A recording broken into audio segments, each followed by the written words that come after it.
ముక్కోటేకాదశి చెయ్యడం అంటే శుద్ధోపవాస ప్రథమ నిర్జలోపవాసమే. అంతకన్నా మరి నేను మినహాయింపులు ఇచ్చి చెప్పడం నా వల్ల కాదు.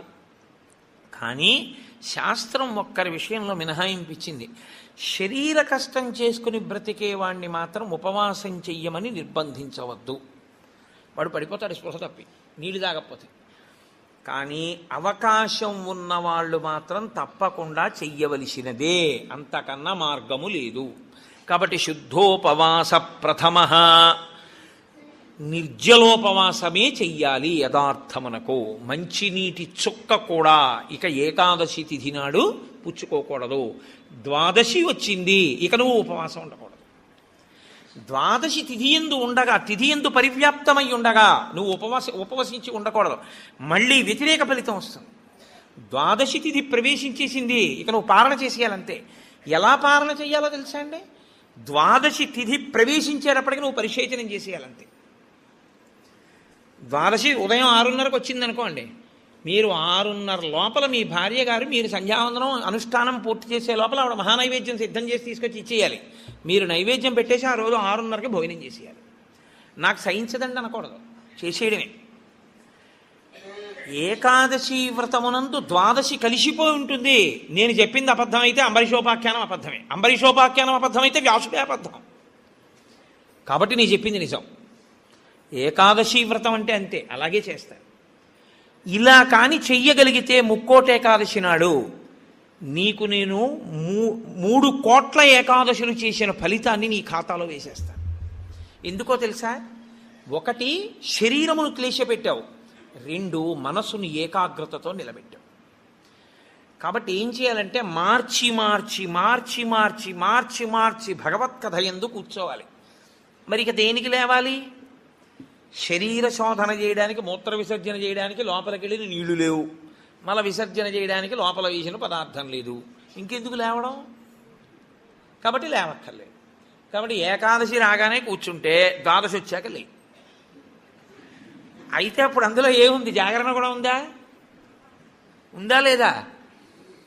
ఏకాదశి నాడు ఉపవాసం అంటే అన్నం తినకుండా పగట కూర్చోవడం అని మీకు ఎవరు చెప్పారు? జాగరణ కూడా ఉంది. అందుకే ముక్కోటి ఏకాదశి నియమాలు అన్వయమయ్యేది మళ్ళీ 3 తిథులకు అన్వయం అవుతాయి. 1 మహాశివరాత్రి, 2 గోకులాష్టమి, 3 శ్రీరామనవమి.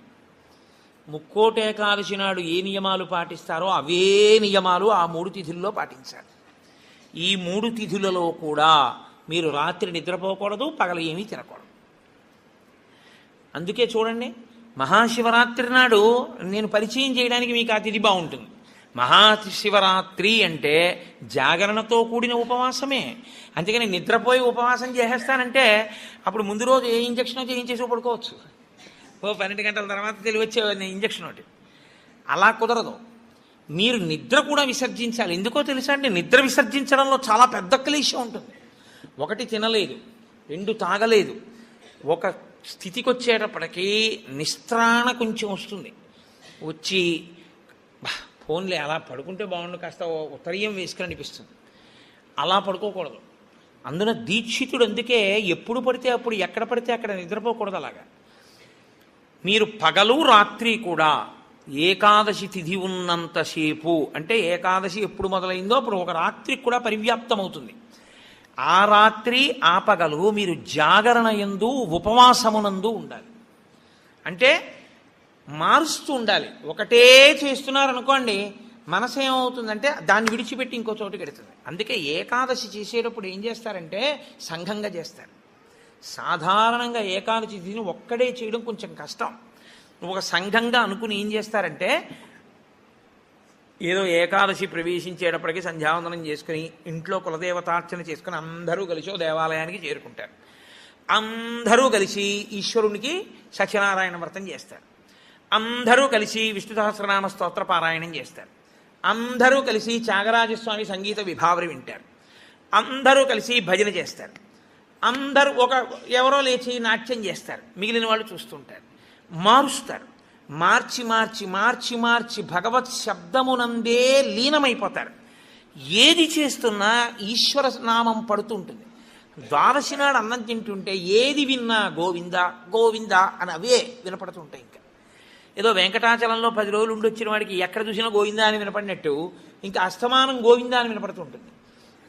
అంతగా నువ్వు ముక్కోటి ఏకాదశిని చెయ్యగలిగితే, అలా చేసినప్పుడు నీకు 3 కోట్ల ఏకాదశుల ఫలితాన్ని నీ ఖాతాలో వేస్తాను.